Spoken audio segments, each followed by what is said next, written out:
সংকট, একটা গাড়ি 300 টাকা 500 টাকার তেল নিতে 3 বার 4 বার আসছে তেল পাই না। আর তেল নিতে এসে মাথায় তেল দিয়ে আসা লাগে, হ্যাঁ তেল শুকাইয়া যায়, গাড়ির মধ্যে থাকেই না। এখন সংকটময় জীবনে আছি, জানি না। খালি তেল বর্তমানে সংকট চলতেছে, কোনোভাবে হঠাৎ করে পাম্পে কিছু তৈল পাওয়া যায়, লম্বা সিরিয়াল তো দেখতেছেন, প্রচুর লোক, তৈল সমমান জানি না শেষ পর্যন্ত তৈল পাবো কিনা। তেলের জন্য কষ্ট করতেছি, আমরা রেন্টেকার ভাড়া চালাই, আমরা তেল পাই না বিধে অনেক সময় গাড়ি বন্ধ করে রাখা লাগে। আর দুই এক জায়গায় বিস্তাইলেও পাওয়া যায় না, পাম্প ছাড়া পাওয়া যায় না।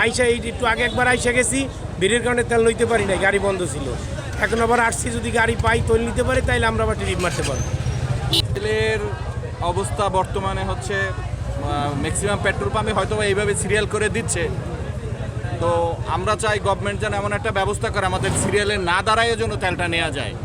আমরা খুব একটা অস্বস্তিকর পরিবেশের মধ্যে আছি। আর যারা এই মজুদ করার চেষ্টা করতেছে তাদের ব্যাপারে যেন সরকার কঠোর পদক্ষেপ গ্রহণ করে আর আমাদের জন্য এই দুর্বিষহ অবস্থা থেকে মুক্তি দেয়। আমাদের নবনির্বাচিত মন্ত্রী প্রতিমন্ত্রী যারা খনিজ জ্বালানি মন্ত্রণালয়ে আছেন, তারা দম্ভভরে প্রকাশ করতেছেন যে তেলের কোনো সংকট নেই, সারা দেশে তেল পর্যাপ্ত পরিমাণ আছে।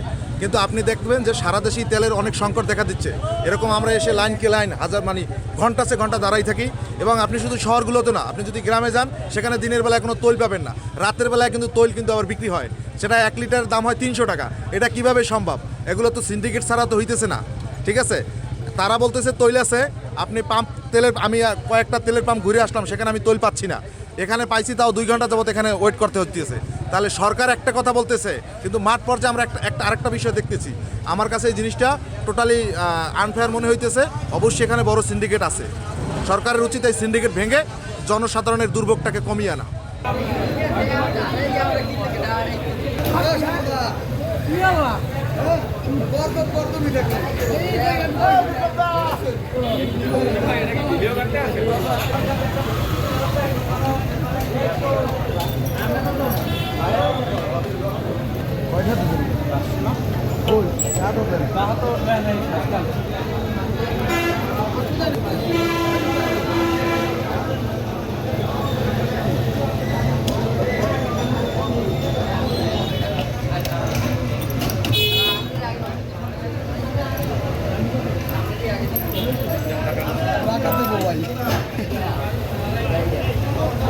সরি ভাই,